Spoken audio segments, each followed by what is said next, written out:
Welcome, deep divers. Just take a moment and think about the headlines.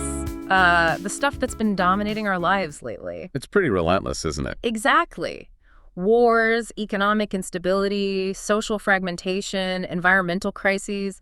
It feels like this constant drumbeat of challenges. Yeah, and you get this gnawing sense, that our current systems are just, well, they're not holding up. Right. And maybe even worse, there's this deep-seated skepticism that real, meaningful change is even possible anymore. It's like people have just given up hope. It's almost like we're conditioned to believe, forget it, there's no solution, this is just how it is. But what if that very loss of hope is actually the biggest hurdle we face? That's a powerful thought. What if, as the author Mohanad Hijazi suggests, we've been sort of told that real change is impossible because, well, it suits certain interests to maintain the status quo?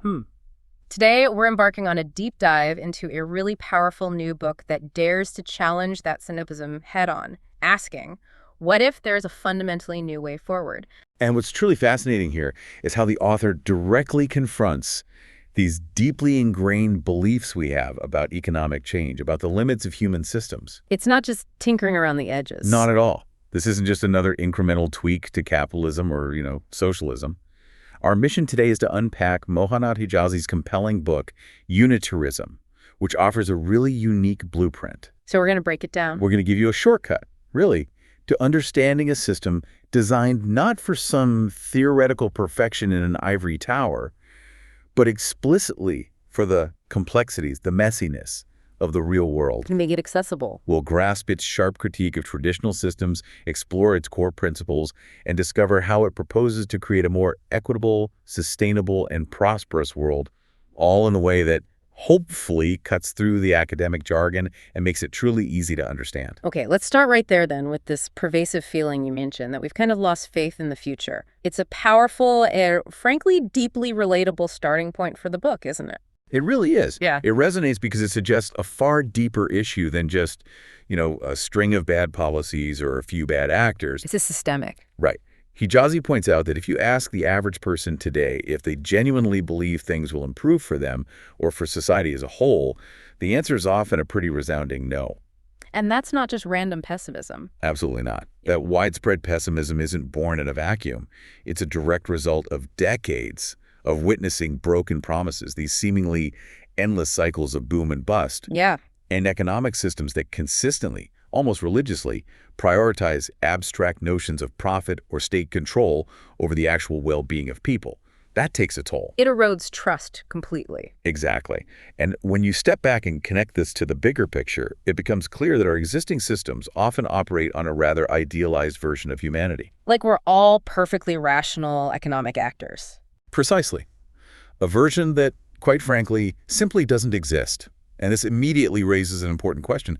Can we even conceive, let alone design, an economic system that works with human nature, acknowledging its flaws, its motivations, rather than constantly struggling against it? That's the core challenge. The book really hones in on this idea that theories, while appearing flawless and logically sound on paper, frequently collapse under the immense weight of human complexity when applied in the real world. It reminds me of that saying.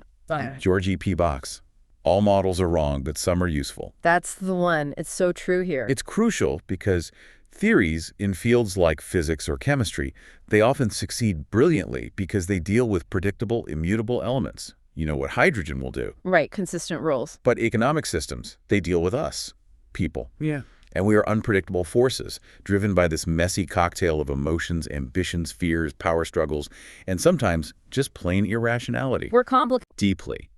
And this inherent complexity is precisely why even the most flawless paper theories often crumble when confronted with the messy realities of our human world. They fail because they build these magnificent structures on sand, assuming we'll all behave like perfectly rational economic agents. Which we just don't. Not even close. And this is where it gets really provocative and maybe a bit uncomfortable because the book argues it's not just how these systems are applied that's the problem, but that their very foundations might be flawed because they don't sufficiently account for us, these messy, complicated, unpredictable human beings. Right. It goes deeper than just implementation errors. It's easy to look at, say, capitalism or state socialism and lament that they failed because they weren't implemented correctly or that corruption derailed them. But maybe the issue is more profound, as Hijazi suggests. Maybe the theories themselves are built on shaky ground. Exactly, because they don't account for the inconsistencies of human nature. Systems that appear perfect in textbooks often fall apart because they're designed around an idealized version of human behavior, a kind of perfect economic citizen. One that simply doesn't exist outside of those theoretical models. Yeah. For instance, capitalism, in its purest form, assumes that the relentless pursuit of profit, driven by individual self-interest, will somehow magically lead to innovation and wealth creation that ultimately benefits everyone. The invisible hand idea. But what we often see in reality is, well, the consolidation of immense power, the hoarding of vast wealth by a tiny few, and the exploitation of the vulnerable.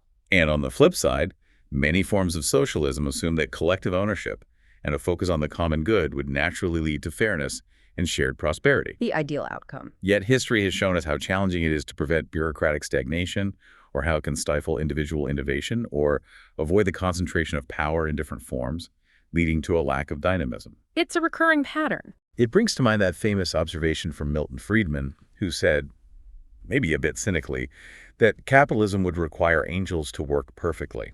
And communism would need ideal people. Right. Hijazi argues that unitarism is designed precisely to acknowledge this fundamental human reality rather than trying to fight against it or, wish it away.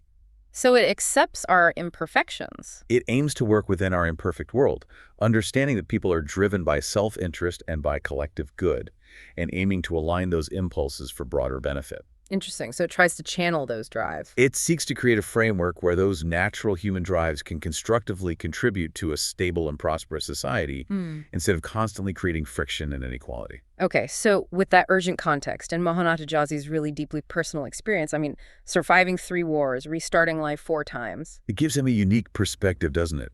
Grounded in harsh reality. Absolutely. So how does unitarism truly propose to differ from, say, a highly regulated capitalist system or maybe a decentralized socialist one? What's the foundational concept that truly sets it apart? Well, that personal story really underscores the urgency and the practicality of his thinking. Like you said, he's not theorizing from some ivory tower. No, this comes from lived experience. He's lived through the turmoil, the systemic fragility, the breakdown. And crucially, his background isn't in traditional economics, it's in business. Which gives him a different lens. A very practical, results-oriented perspective. It lets him cut through some of the abstract economic models and focus on what actually works or doesn't work in the messy reality of markets and human interaction. He saw how theory often missed the human element in practice. So this book isn't just suggesting tweaks. No, not at all. It's not about patchwork solutions or minor reforms. It presents a complete reimagining of how we understand and structure economic systems. A fundamental redesign. It's designed to adapt to human behavior, to evolve with our needs, and crucially, to fundamentally prioritize people and the planet over an exclusive focus on profits. But it's not a utopia, he says. He's very clear on that. Unitarism recognizes no system is perfect, but it offers a pragmatic, real-world approach to solving economic and social challenges, specifically designed for the complexities of the real world, working with human nature, not against it. So it's an invitation to rethink what an economy should be. Exactly. Should it just be about survival for some and immense wealth for others? Or should it be a foundation for genuine human thriving for everyone? It's a call to build a system that intrinsically creates shared value. Okay, that makes sense. A truly grounded, urgent perspective born from direct experience. So let's get into the mechanics then. In simple terms, how exactly does unitarism propose to do this? What's the big idea here that isn't just, shuffling deck chairs on the Titanic? Right, the core concept. The big idea, the truly revolutionary insight that might make you go, aha, is how unitarism flips the script on what competition even means. Flips the script. How so? Instead of individual companies clawing for market share, often, externalizing their social and environmental costs. Which happens all the time. Unitarism defines itself as an economic system where the ownership of wealth sources, think large-scale industries, crucial natural resources, even key infrastructure like energy grids or communication networks, is distributed in shares. Shares. Okay. My mind immediately goes to Wall Street. Stocks, trading. And that's a crucial distinction to make right away. In unitarism, these aren't traditional speculative stocks that you buy and sell hoping for a quick profit. So they're different. How are they distributed equally? maybe, or based on work? And what do they actually give you? Is it just dividends, or do you get a say? Excellent questions, and it gets to the core difference. These shares are fundamentally different. They're not primarily for speculative trading on an open market like traditional stocks. Mhm. The book implies they're distributed to citizens, likely with mechanisms to ensure broad and equitable distribution, maybe not specified exactly at birth. But the core idea is that every citizen has a stake, a claim, in the collective wealth-generating assets of the society. A stake in the collective wealth. Right. And the rights conferred go way beyond just receiving dividends, though that's part of it. You, as a citizen shareholder, have a voice and agency within the governance structure of these sectors. So real participation, not just being a passive recipient. Exactly. It's about democratic participation in economic decisions that affect the collective, moving far beyond a passive investor role. And this leads to the second critical element. Instead of individual companies competing within industries solely for profit, Which is the model we know. Unitarism creates these overarching sectors. Think energy sector, healthcare sector, food sector. The book envisions competition, perhaps between different approaches within a sector, or even between sectors. But the competition is based on which sector can best serve society. Best serves society, Right. not just accumulate the most profit. Precisely. It completely flips traditional economic models on their head. It shifts the primary goal from profit for profit's sake to genuinely benefiting the collective.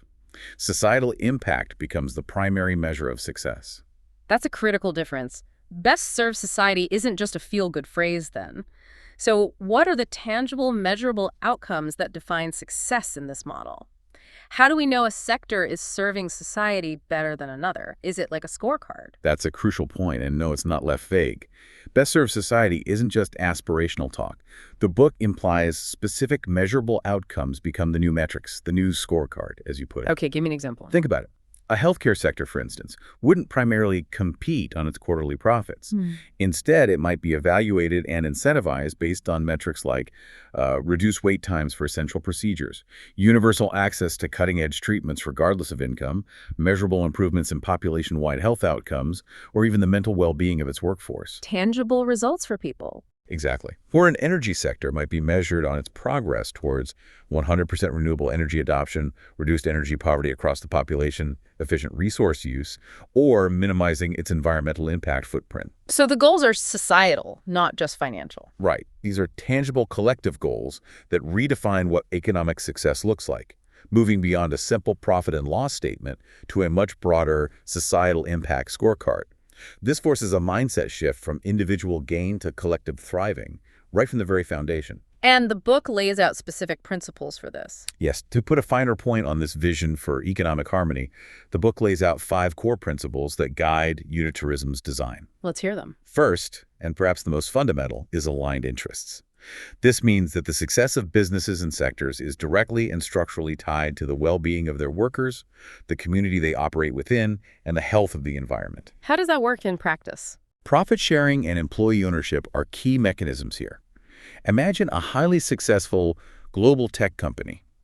Let's say a future version of Apple, where its immense profits aren't just funneled to founders and a few shareholders. Which is largely how it works now. Instead, a significant portion is systematically shared among all employees, from the person who answers customer service calls to the senior engineers and designers. This creates a powerful incentive for everyone to invest their best effort in creativity, because their personal financial success is intrinsically intertwined with the collective success and sustainability of the entire sector. So everyone wins when the sector does well responsibly. Exactly. Everyone benefits when the company, and by extension the sector, thrives responsibly. The second principle is collective well-being. Okay. This is about consciously shifting the paradigm so that economic decisions aren't solely driven by individual gain or corporate bottom lines. Instead, they explicitly consider broader societal goals: reducing inequality, improving public health outcomes, protecting and restoring the environment, ensuring social cohesion. So it's built into the decision-making. Yes.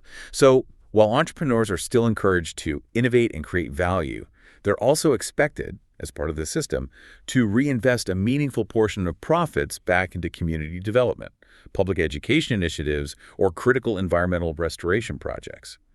It moves far beyond voluntary philanthropy. Right, which can be inconsistent. To a systemic expectation embedded in the very structure of how wealth is generated and distributed.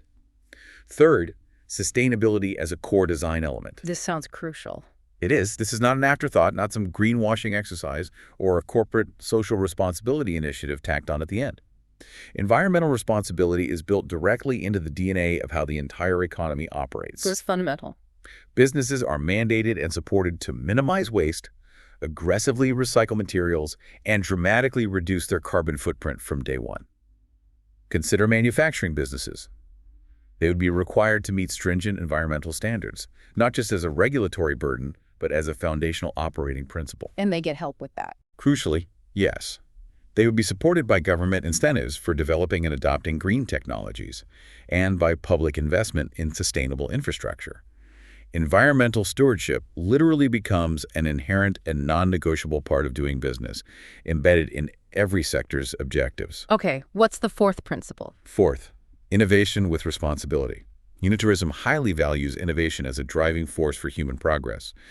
However, and this is key, it's not innovation at any cost. Ah, so there are guardrails. Absolutely. It's pursued with careful, proactive consideration of its social and environmental impacts.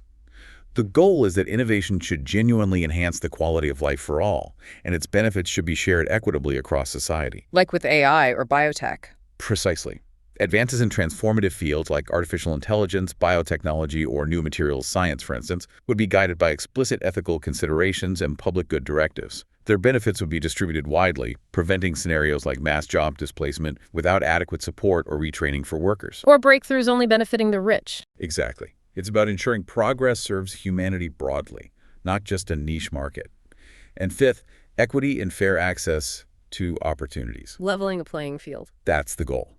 This principle ensures guaranteed, universal access to high-quality education, comprehensive health care, and robust public infrastructure, completely irrespective of an individual's background, family wealth, or socioeconomic status. So everyone gets a fair shot. The fundamental goal is to create a truly level playing field, ensuring everyone has the foundational resources and opportunities to pursue their goals, develop their talents, and reach their full potential.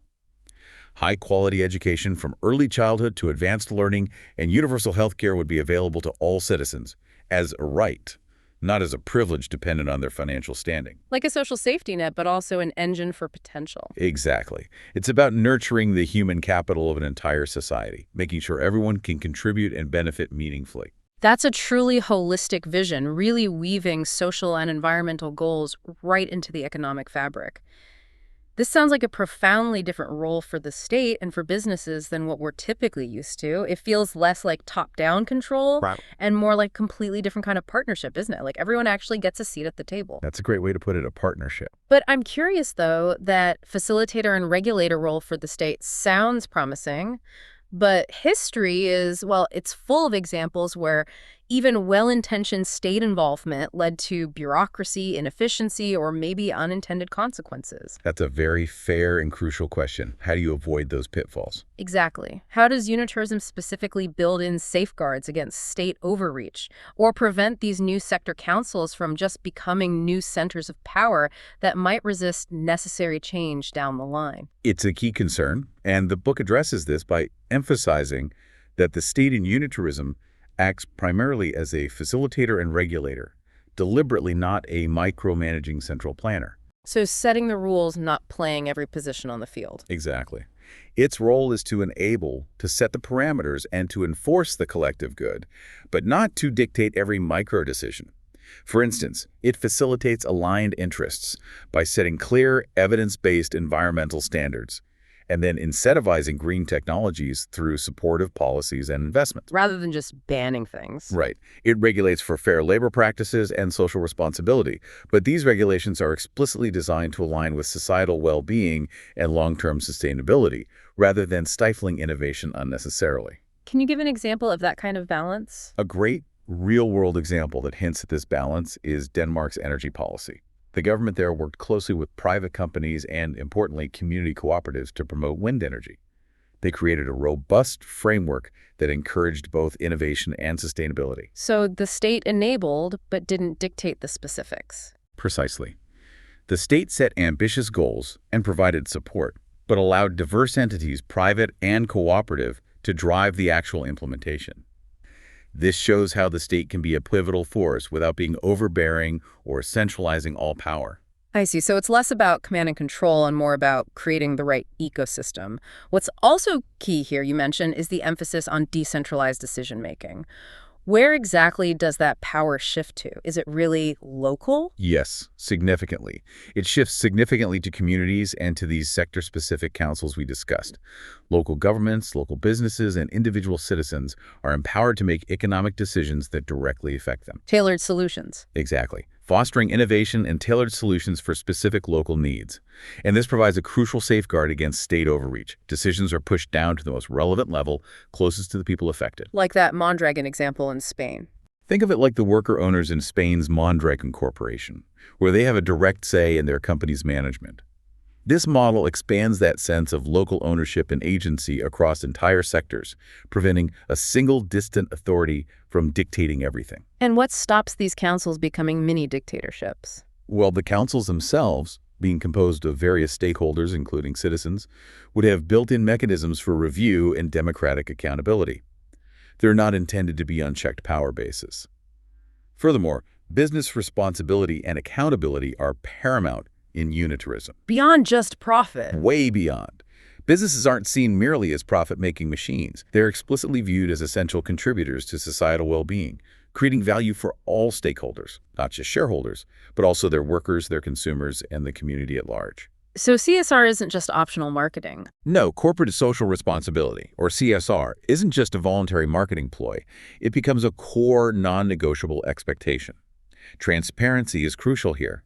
Companies are required to disclose detailed information about their environmental practices, labor standards, supply chains, contributions to social welfare. Like B Corp, but mandatory. Certified B corporations in our current world, which legally balance profit with purpose, offer a powerful real-world parallel for these ingrained practices.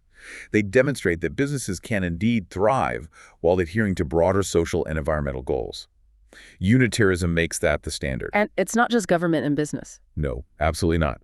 Civil society encompassing NGOs, community groups, individual citizens actively participates in shaping policy and ensuring economic activity aligns with broader societal goals. Ow. A compelling parallel is the participatory budgeting process seen in places like Porto Alegre, Brazil, where citizens directly influence how public funds are spent. This truly ensures all voices are heard, providing another layer of check and balance and democratizing economic planning. So multiple layers of input. Right. And the overall goal, woven throughout these governance principles, is long-term planning, consciously prioritizing sustainability and collective prosperity over fleeting short-term gains. This fosters a profound sense of long-term stability and resilience because everyone has a stake in that enduring future. Okay, with those innovative governance principles in mind, let's talk about the specific economic frameworks that bring unitarism to life. How does this all translate into the practical day-to-day workings of the economy? What are the actual gears and levers unitarism proposes to build this shared prosperity from the ground up? Right. This is where the rubber meets the road, the nuts and bolts. Unitarism proposes several key economic frameworks to create a system where prosperity is genuinely shared. Let's get into them. First, and as we discussed, is sector-based ownership. This is the foundational mechanism. All major sources of wealth, the energy grid, healthcare infrastructure, the manufacturing sector, major agricultural land are collectively owned, but in a specific way. Through those shares again? Exactly. Citizens, you and I, everyone, hold shares in these publicly traded sector trusts. Now, to be clear, these are not shares that you actively trade on a stock market for speculative gain. Right, we established that. Instead, they represent your ownership stake in the collective wealth-generating capacity of society. The profits generated by these sectors are then distributed as dividends among the citizens, not just a select few. This is a fundamental shift. Like that Copenhagen Energy example. Precisely. Take Copenhagen Energy as a practical example. Citizens collectively own shares in the city's utilities, and critically, the profits are reinvested back into the community, while also giving residents a direct say in energy policies and priorities. It's a powerful model for direct civic engagement and benefit, shifting the focus from individual profit to collective return. That's a significant difference from traditional shareholding. So, if I understand correctly, these shares are more like a right to participate in the collective prosperity of vital sectors and to have a say in their direction, rather than just a speculative asset. You've got it. It's about participation and shared benefit. But let's dig deeper into the actual distribution of wealth. You mentioned profit sharing and employee ownership. How does unitarism ensure this translates into tangible benefits for everyday workers? Is it automatic? It's designed to be tangible, direct, and systemic. Next, there's a deep dive into profit sharing and employee ownership. With profit sharing, workers receive a direct percentage of the profits generated by the specific sector they contribute to. Not just a discretionary bonus. Correct. It's not just a bonus decided by management. It's a systemic feature that directly incentivizes productivity, efficiency, and long-term success because their financial well-being is intrinsically tied to the sector's performance. It changes the dynamic from a simple wage earner to a vested partner. And employee ownership goes further. Yes, employee ownership takes it even further. Workers gain actual ownership stakes within their workplaces or sectors, promoting a powerful sense of shared responsibility, democratic management, and long-term commitment. This echoes the success of cooperative models we see, but scaled up to entire economic sectors. So you're not just working for a paycheck. You're working for something you collectively own and benefit from. Now, to fund all this, unitarism advocates for fair and progressive taxation. Taxing the rich and corporations more? Essentially, yes. Designing a tax system where corporations and high-income individuals pay a larger, more equitable share of their wealth. But the key is where that revenue goes. Where? Its purpose is explicitly defined: to support public investments in innovation, sustainability initiatives, and crucial social welfare programs. Think of the Nordic model's historically high taxes funding expensive social programs. Unitarism adopts a similar principle, but integrates it within its unique sector-based and collective ownership framework. The revenue directly serves the collective well-being principles. Okay, and what about smaller players? Does this system crush small businesses? Quite the opposite, actually. Finally, there's robust support for small businesses and entrepreneurship. Unitarism explicitly recognizes that small businesses and individual entrepreneurs are vital for fostering innovation, local diversity, and vibrant communities. Don't forget help. Yes, targeted support through grants, low-interest loans, and tax incentives specifically designed to help them thrive alongside the larger, collectively owned sectors. Imagine a government fund specifically dedicated to green startups, providing early-stage funding and technical assistance. Or helping local craftspeople. Exactly. Or a local community offering microloans for innovative craftspeople. This ensures that the entrepreneurial spirit continues to flourish, but within the larger framework of collective well-being and aligned interests. This is where unitarism really carves out its own path, isn't it? It's not about abolishing private property entirely, like some past ideologies tried. No, not at all. But rethinking its purpose when it comes to generating wealth. Let's make this crystal clear for our listeners. If I want to own a home, my own house, that's fine, right? Completely okay. Absolutely. For private ownership, for personal use, it's completely unrestricted. Yeah. You are absolutely free to purchase and fully own your home, an apartment, a plot of land for your personal garden, vehicles, or any other personal assets for your private enjoyment. So my personal stuff is safe. Completely. This maintains a strong sense of personal freedom, security, and the ability to build personal wealth through tangible assets. This is a key distinction from historical communist regimes, for example, that often severely restricted or even abolished private home ownership. Unitarism explicitly preserves this individual freedom and sense of personal security and prosperity. Okay. But if I want to buy a second home and rent it out for income, that's where things change. What's the line, and how does it actually work in practice? That's the critical distinction, and Yep. yes, that's where things change. It's fundamental to unitarism's approach. A critical difference lies in the limitations on ownership for income generation. This is where the system diverges sharply. How so? If an individual wishes to use property, for example, owning multiple apartments and renting them out, or owning a commercial building and leasing it to businesses to generate profit or income beyond personal use, that property must be brought under the management of the relevant sector. Okay, whoa. So let's play that out with a practical scenario. If I own a block of apartments and want to rent them out, does that mean those apartments effectively become part of, say, a housing sector trust, and the rental income gets pooled and then redistributed? That's the essence of it, yeah. What's the incentive for me to do that then? And how is it managed fairly for both me, the former owner, and the tenants? Because that sounds like a significant shift in property rights. It is a significant shift, absolutely, and it's precisely designed to address systemic issues like speculation and unaffordability that we see today. If you own that block of apartments and wish to generate income from them, those properties would indeed come under the management of the housing sector. And the rent money? The rental income would likely be pooled within that sector, used to maintain and develop affordable housing, and contribute to the sector's overall goals for collective well-being, like ensuring everyone has access to decent housing. Okay, but what about me? Do I just lose my property? Not exactly lose it without compensation. Yeah. The incentive for you, as the former owner, would be several-fold. First, you'd likely receive fair compensation for the value of the property when it transitions to sector management. Fair market value. The book implies fair compensation, yes. Second, you would benefit as a citizen shareholder of the housing sector itself, receiving dividends from its overall profitability and success in providing housing for the community. You still benefit from housing provision, just collectively. So I get dividends from the whole sector. Right. And third, and critically, you're contributing to a system that actively prevents housing speculation, ensures broad access to affordable housing, and stabilizes the market, which ultimately benefits everyone, including you, in the long run through lower living costs and greater social stability. And how is it managed fairly? Who sets the rent? The management would be fair because the sector itself is democratically governed, with citizen shareholders like you having a voice.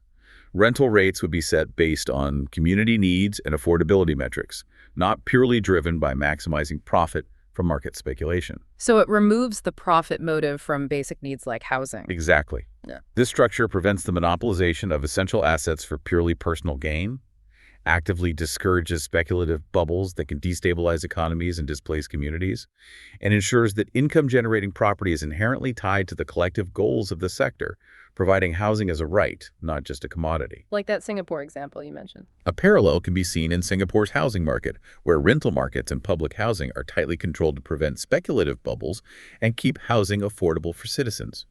It offers a glimpse into Unitarism's approach of balancing individual freedom with broader economic stability. It's about recognizing that when an asset generates wealth beyond personal use, its purpose becomes intertwined with the collective good. Right.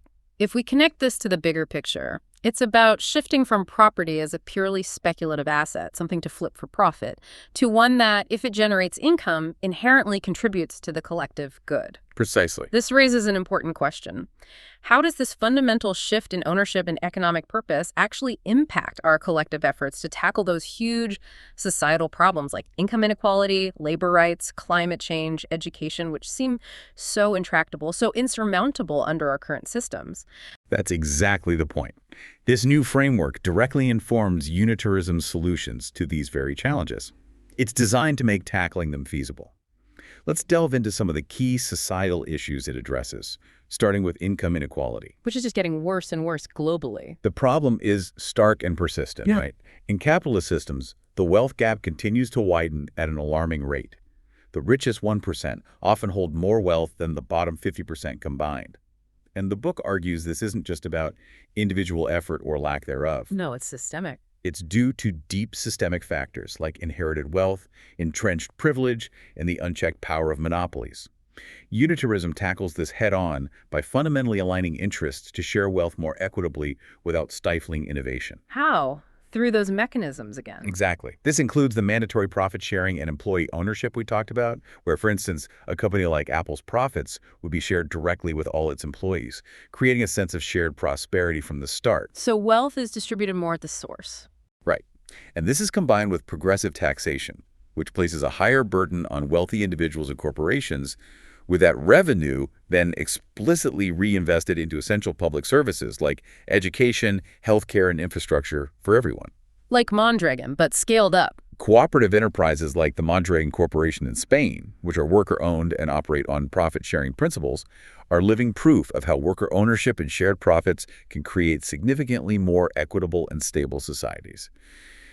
Unitarism aims to make that the norm. Okay, what about labor rights? That's always been a battleground. A huge one. The history of labor under industrial capitalism was often brutal exploitation, long hours, unsafe conditions, child labor. The Industrial Revolution's dark side. Exactly. The hard-won victories of labor movements like the Factory Acts in Britain and the promises of social democracies or socialist states to ensure basic services have all been part of this ongoing battle. Unitarism radically redefines the worker's role. It views workers not as mere commodities, cogs in a machine to be hired and fired at will, but as integral stakeholders. It emphasizes deep worker empowerment through mandatory profit sharing, robust employee ownership, and widespread co-determination. Co-determination, meaning? Meaning workers have a direct and significant say in business management decisions. This builds upon existing models like Germany's powerful co-determination laws, which unitarism aims to expand and integrate across all sectors. So real power for workers. Real power, yes. Yeah. And it ensures fundamental fairness, guaranteeing fair wages, safe conditions, and robust opportunities for professional growth. Critically, it also anticipates future challenges. Like automation, AI taking jobs. Precisely. It integrates comprehensive training and retraining programs for workers to adapt to new technologies like AI or renewable energy, proactively preventing mass job displacement and fostering a dynamic, adaptable workforce.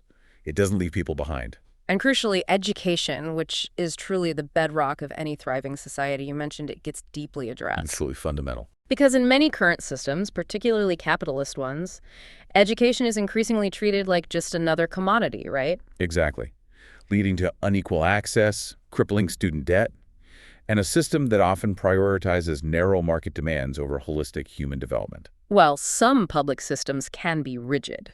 Right. Socialist systems might offer public access, but can sometimes be rigid or lack the dynamism needed. Unitarism's approach sees education as both a fundamental public good and a vital ongoing investment in society's future. How does it achieve that? It prioritizes holistic development, moving far beyond mere vocational training to foster critical thinking, creativity, problem-solving skills, and a strong sense of social responsibility. It champions adaptability and lifelong learning. So you keep learning throughout life? Yes, providing continuous education and training pathways for citizens to adapt to changing economies and new technologies throughout their lives. And fundamentally, it ensures equitable access. Free for everyone. Guaranteeing free and accessible high-quality education at all levels, from early childhood to advanced degrees, completely eliminating financial barriers. Much like Finland's globally renowned education system, which focuses on equity and quality. Unitarism would seek to universalize and deepen that kind of approach. It's about unlocking the full potential of every single individual. Absolutely. Moving to technology and economic systems, the book rightly acknowledges technology as this powerful, dual-edged sword. Brings progress, but also disruption. Exactly.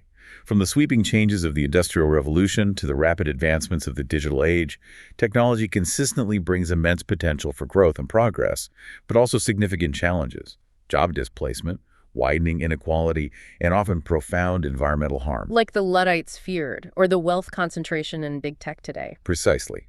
Unitarism seeks to carefully balance technological benefits with social equity and environmental sustainability. It doesn't reject tech, but guides it. It focuses on robust retraining and education programs, proactively ensuring workers can smoothly transition into new roles as automation advances, rather than being left behind. It strongly promotes human-centric technology. Technology that helps people, not just replaces them. Right. Incentivizing innovations that genuinely enhance human capabilities and collaboration. Think of collaborative robots, cobots, rather than simply replacing jobs wholesale. And it deeply embeds environmental protection. So tech has to be green. It integrates sustainability into every stage of technological progress, ensuring ethical supply chains, minimizing resource extraction, and mitigating environmental harm from production to disposal. So a company like Tesla, for instance, would be highly incentivized for its innovation in electric vehicles. But held accountable, too. Yes, rigorously held accountable for ethical sourcing of materials, sustainable manufacturing processes, and ensuring its workers directly benefit from its success through profit sharing and ownership. It aligns innovation with responsibility. Finally, and this feels maybe the most critical for our future, sustainability and the environment. You said it's absolutely central. Non-negotiable. Right. Central to the whole model. The book highlights how current economic systems, whether capitalist or state socialist, have largely failed here. They prioritize short-term profit and growth at the immense cost of our planet. Climate change, resource depletion, biodiversity loss. Exactly. Accelerating climate change, rampant resource depletion, catastrophic biodiversity loss, vividly illustrated by things like the ongoing deforestation of the Amazon. Unitarism fully integrates sustainability into its economic model from the outset, not as an optional extra or a PR move. How does it do that across the board? Every single sector adheres to strict principles of environmental stewardship, radical resource efficiency, and responsible consumption. Ecological health becomes an intrinsic measure of economic success. And things like recycling. It actively promotes a circular economy, where materials are designed to be recycled, reused, and kept in use for as long as possible, dramatically minimizing waste.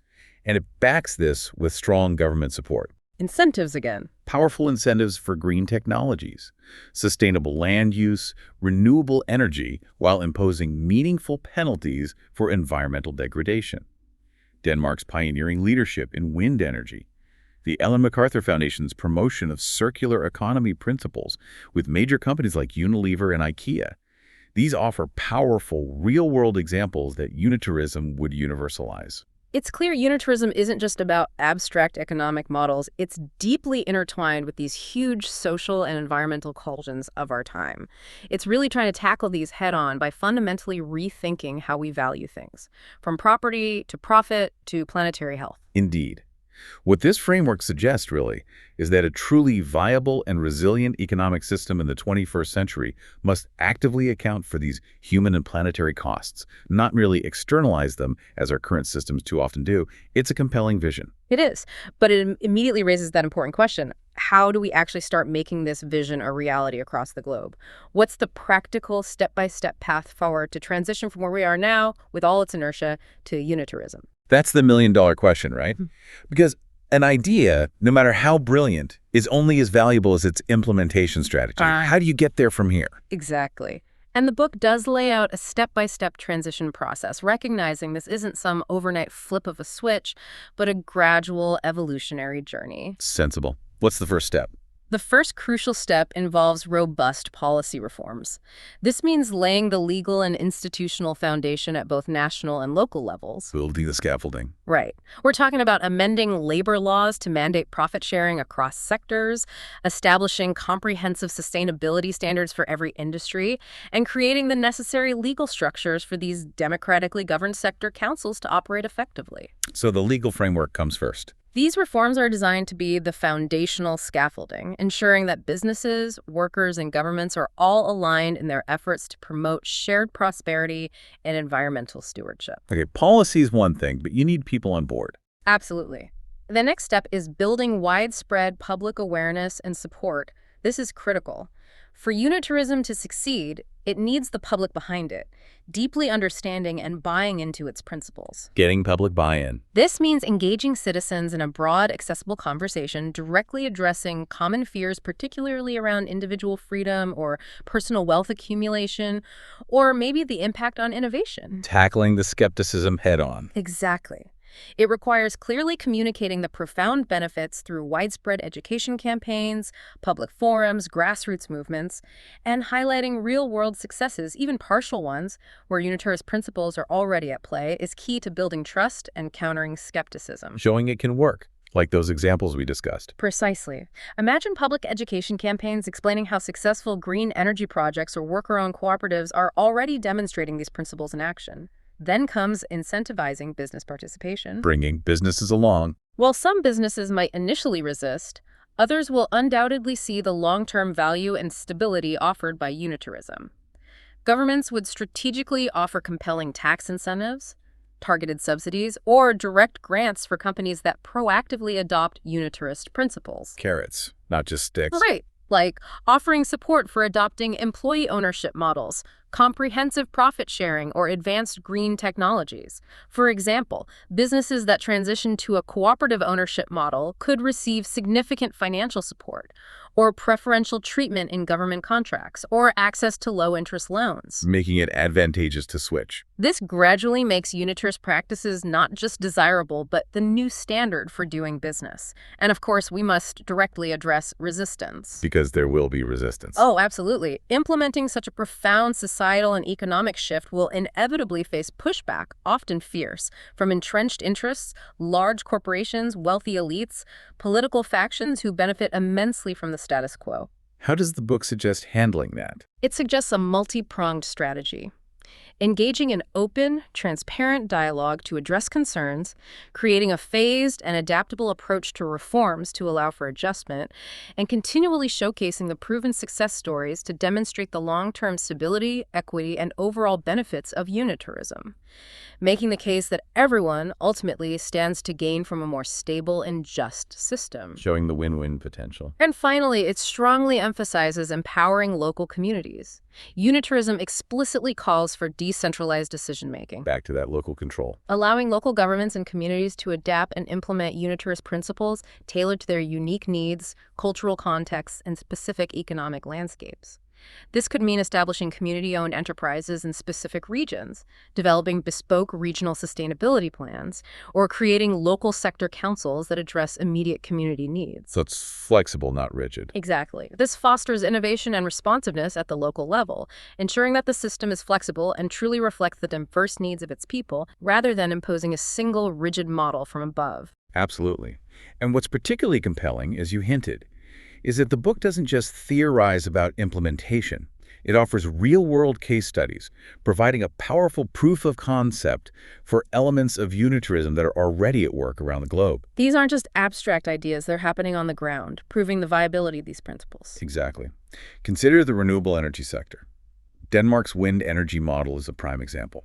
Many of Denmark's wind farms are owned by cooperatives, where local citizens directly buy shares and collectively benefit from the profits generated by green energy. That sounds very unitarist. It directly aligns with unitarism's idea of sector-based collective ownership, supported by strategic government investment.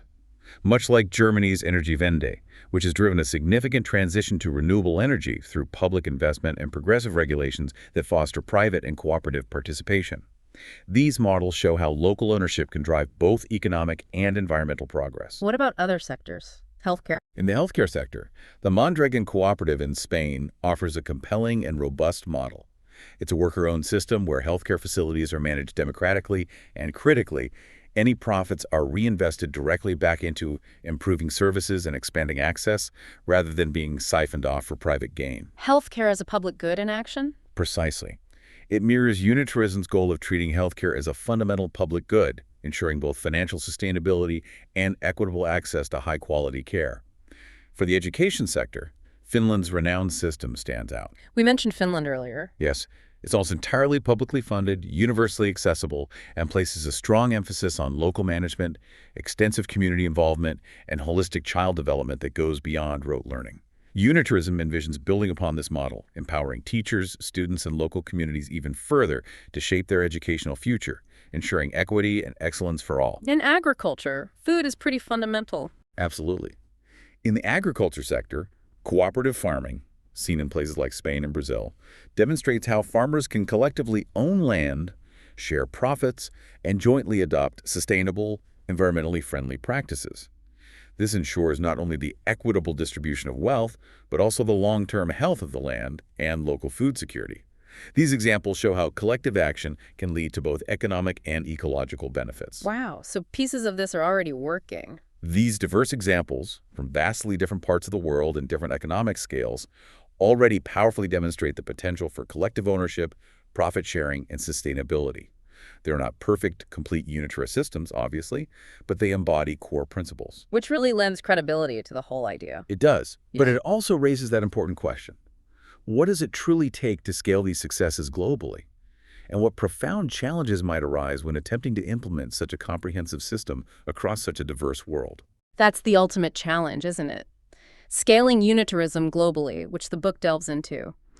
It's truly a vision for a universal blueprint, but one that acknowledges the immense practical hurdles. It has to be adaptable. First, adapting to different economies is crucial. The approach can't be one size fits all. For developing economies, the focus would largely be on building foundational capacity and essential infrastructure through strategic public investment in critical sectors like universal education, accessible healthcare, sustainable renewable energy. Laying the groundwork. Think of Rwanda, for example, which has focused heavily on green growth and public infrastructure. Unitarism could further ensure citizens collectively own shares in these newly developed key sectors, ensuring broad and equitable benefit from the ground up, avoiding the pitfalls of foreign exploitation or elite capture. And for advanced economies, the challenges are different. Right. For advanced economies, the challenge shifts more towards actively reducing entrenched inequality and significantly promoting sustainability. This would involve introducing mandates for profit sharing and employee ownership in key existing industries, particularly in sectors like tech or finance that have historically generated immense wealth for a small few. Rebalancing things. Redirecting that prosperity more widely. Germany's Energiewende, again, serves as a powerful, real-world example of how an advanced, complex economy can successfully transition to sustainable models through a combination of public policy and private sector engagement. Okay, but what about the pushback? The challenges? Huge ones. Then there are the significant and unavoidable challenges to overcome. There will inevitably be resistance from elites and powerful corporations who benefit enormously from the status quo. We touched on this. How to deal with it globally? The book suggests that solutions involve not just confrontation, but also engaging in open, transparent dialogue, clearly showcasing the long-term stability and broader benefits of unitarism, and implementing changes through a phased, strategic approach that allows for adaptation and demonstrates success. And addressing cultural differences is major. Because what works in one place might not work elsewhere. Exactly. Unitarism must be flexible enough to adapt to local values and norms, whether a society leans more towards individualism or collectivism. This could involve deeply decentralizing governance, allowing local communities to tailor how unitarist principles are implemented to resonate with their unique cultural fabric. Building on local strengths? Or drawing inspiration from cultures like Japan, where community well-being and corporate social responsibility are already deeply ingrained values, providing a cultural foundation upon which to build. Finally, international cooperation and multilateralism are paramount for global scaling. Working together across borders. This involves reforming existing global trade agreements to prioritize fair labor practices, robust environmental protection, equitable technology transfer, maybe drawing inspiration from collaborative frameworks like the Paris Agreement on climate change. It also calls for establishing new international institutions specifically focused on sustainability and equity. Global sector councils, maybe? Perhaps. Facilitating this global adoption and coordinating responses to planetary challenges, ensuring that unitarism is not just a national, but a truly global interconnected system. Okay, this brings us to a really interesting part. A realistic, grounded view of what life and business might actually feel like under unitarism. It really is a profoundly different way of thinking about our roles and responsibilities in the daily fabric of society, as the book details. Beyond the theory, what's the day-to-day? Let's consider public services and social welfare. These would be universally well-funded and accessible comprehensive healthcare, all levels of education, efficient public transport, affordable housing. These would be a given as they are collectively earned and financed by the profitable sectors. Sounds good, but are there trade-offs? Well, challenges might still arise in resource allocation. Sector councils, even though democratically elected and accountable, would need to make collective decisions, balancing competing needs and priorities. This requires robust civic engagement and transparent processes, which takes effort. And what about citizen involvement? In terms of collective decision-making and participation, every citizen inherently has a stake in sector governance, deeply encouraging civic engagement. This can be profoundly empowering, fostering a sense of ownership and agency. The potential downside. It also requires a high level of continuous participation and civic literacy, which could, for some, feel time-consuming or even bureaucratic, compared to simply letting market forces decide. It demands a constant balance between individual desires and collective responsibility, a continuous dialogue. What about work and innovation? Does collective decision-making slow things down? For work and innovation, profit sharing would inherently reduce income inequality within sectors, and innovation would be strongly encouraged through sector-based incentives, grants, and public R&D. However, collaborative decision-making, while equitable and inclusive, could potentially slow down responses in highly dynamic or competitive global markets compared to traditional private ownership models. Where one person just makes the call. Right, where a single owner or CEO can make swift, autocratic decisions. The trade-off is often speed versus democratic consensus and long-term stability. And those small businesses we talked about, how do they fit in daily life? Small businesses and local entrepreneurship would not only survive, but would thrive with robust support. Microloans, grants, incubators, mentorship programs. However, they would need to align with unitarist principles. Meaning They'd likely contribute a portion of profits to their relevant sector, which would then reinvest in public infrastructure, community development, or social welfare programs. Imagine a local artisan coffee shop owner contributing a percentage of their profits to the hospitality sector. Which then funds local parks or food programs. Exactly. Which then collectively funds public parks, supports food distribution programs for vulnerable populations, or invests in local tourism initiatives. It's about creating a symbiotic relationship. And infrastructure. Roads, internet. Crucially, stable infrastructure like roads, energy grids, communication networks would be reliably and fully funded by the profitable sectors, providing immense long-term stability for all businesses and citizens. The ongoing challenge would be ensuring seamless intersector cooperation, especially if a key sector were to face unforeseen difficulties or require cross-sectoral investment. And finally, the environment in daily life. Environmental sustainability would be deeply integrated into daily life and business.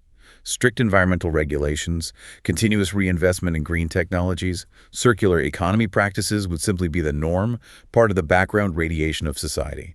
Citizens would be actively involved in environmental planning and projects through their sector councils, fostering a deeper collective connection to planetary health and a shared responsibility for its stewardship.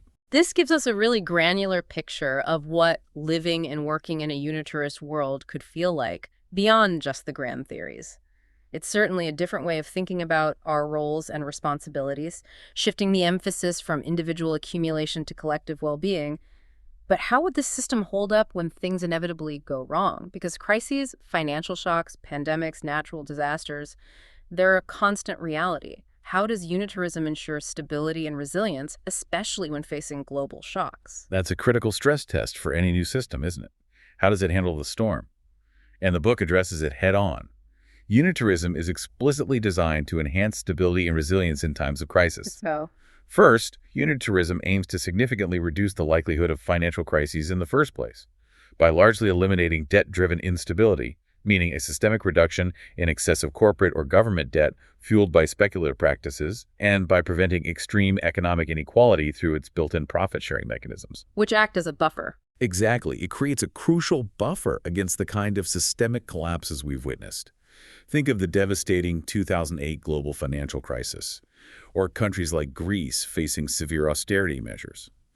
Unitarism's structure would inherently lessen the likelihood of such dramatic cascading collapses because wealth is more evenly distributed and the economy is less susceptible to speculative bubbles. Okay, it might prevent some crises, but what about when they still happen? Natural disasters, pandemics. When it comes to reacting to global and domestic crises, the decentralized nature and democratic governance of sector councils allow for swift, localized, and effective responses. Give me an example. In the face of natural disasters, for instance, coordinated resource allocation and rapid mobilization would be possible because the sectors control the resources directly.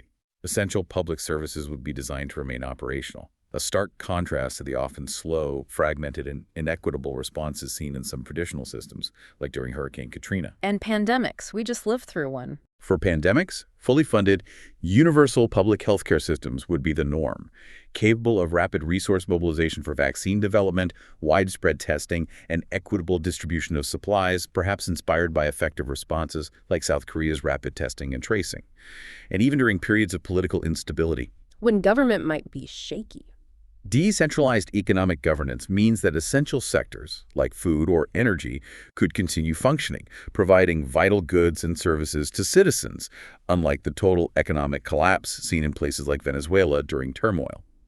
This inherent flexibility in reallocating resources, say, prioritizing agriculture during food shortages, ensures fundamental needs are met even in turbulent times. And globally, can handle cross-border crises. Finally, global cooperation during crises is built into unitarism's vision.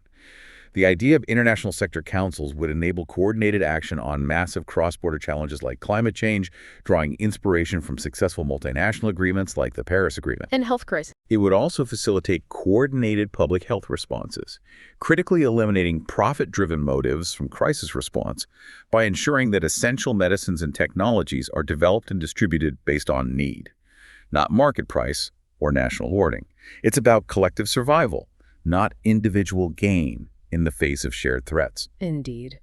This framework suggests a future where our economic systems are inherently more robust and responsive to shocks because stability and collective well-being are designed right into their very fabric, not just hoped for. That's the idea. Resilience by design. This raises an important question. What would be the enduring legacy of such a system on a global scale? If this were implemented, what are the long-term impacts on humanity and our planet? That's the ultimate vision, isn't it? The enduring legacy that Mohanad Hijazi lays out. The book delves into precisely that. The long-term impacts of unitarism on global economies, painting a picture of a truly sustainable, equitable, and resilient future. What does that future look like? The core objective is to build a resilient and inclusive global economy. By leveraging decentralized ownership across sectors and embedding profit sharing and democratic governance, unitarism intrinsically fosters an adaptability that makes economies less susceptible to external shocks, like global recessions or supply chain disruption. More robust locally. Because local industries have a direct stake and control over their resources, it makes them inherently more robust. This also significantly reduces income inequality globally, creating a more stable social foundation. It also aims to profoundly promote long-term innovation and productivity. How? When workers are not just employees, but employee owners, sharing in profits and having a voice in decision-making, they're far more incentivized to invest their creativity, effort, and ingenious ideas into new technologies and processes. Engaged workers are productive workers. Exactly. Combined with strategic public investment in research and development, innovation is ensured to serve broader societal needs, not just private profit or niche markets. This creates a virtuous, self-reinforcing cycle of progress that benefits the whole of society. And critically, it works towards ensuring environmental sustainability as an absolute non-negotiable. Back to sustainability being baked in. Baked in, fundamental. Sustainability isn't an add-on or a compliance burden. It's profoundly embedded across all sectors from the very beginning of their design and operation. This means every industry operates with principles of green technologies, resource efficiency, embraces the circular economy, minimizing waste and resource depletion at every turn. Aiming to reverse the damage. This systemic, integrated approach is designed to reverse current environmental degradation, protect biodiversity, and actively steward the planet for future generations, making ecological health a fundamental measure of human success. Finally, unitarism also offers a robust framework for adapting to social change. Like the future of work. In a world where AI and automation are rapidly transforming industries, unitarism encourages lifelong learning and provides continuous education and training pathways. This proactively equips workers for evolving industries, ensuring that technological transitions are managed humanely and equitably, fostering social cohesion rather than displacement and economic anxiety. It's about empowering people to thrive in a constantly changing world. Well, deep divers, that was a lot to take in, but it certainly offers a powerful new lens through which to view our economic future, doesn't it? It's a big idea, a very big idea. Unitarism, as Mohanad Hijazi presents it, is this vision for a system designed to align interests, prioritize collective well-being, integrate sustainability from the very start, and distribute wealth and opportunities equitably. It reminds us that we don't have to be stuck with the systems we have. That reimagining them is possible. Not only possible, but perhaps, as the book argues, essential. Exactly. Yeah. And while implementing such a profound societal shift would undoubtedly be complex, facing immense resistance from those who benefit from the status quo and requiring thoughtful adaptation to diverse contexts. It won't be easy. No. But the book argues, and we've explored today, that the current path is simply unsustainable. This deep dive into unitarism reminds us that while the challenges are immense, the potential for a more just, sustainable, and prosperous world is not just a dream. It's a blueprint. It's a meticulously articulated blueprint that calls for bold action and collective imagination. The choice, ultimately, is ours. So we'll leave you with this provocative thought for your own reflection.